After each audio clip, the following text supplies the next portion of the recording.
Let's talk about mentors and advisors, and specifically what makes them different.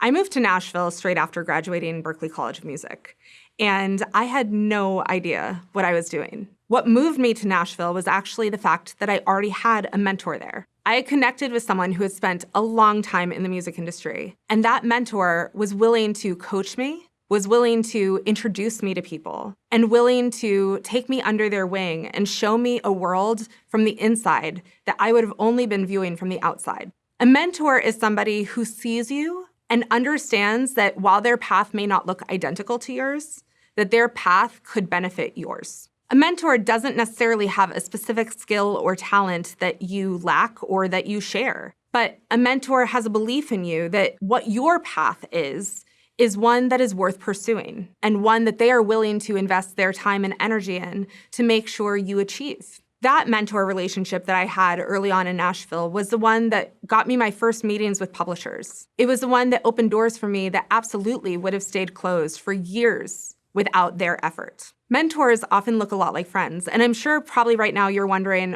what's in it for them?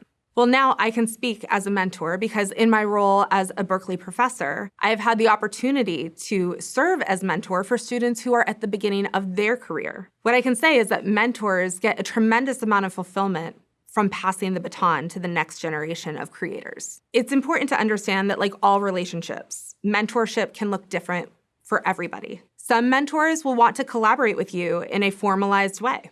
Other mentors will be happy to just make a phone call on your behalf. And some may start to feel more like family friends than they are like professionals that you once admired. All of these can be very rewarding and fulfilling deep relationships that you will develop over time. So how do you find a mentor? Well, first, look at the people that are around you. Is there anybody that you feel is a huge fan of yours or could be? Remember that mentors, like everybody, have busy schedules. Make it easy for them to talk about you and to help you. If you haven't done any of the legwork on your own, a mentor is not right for you yet. You first have to put in some effort so that they know who they're talking about and why.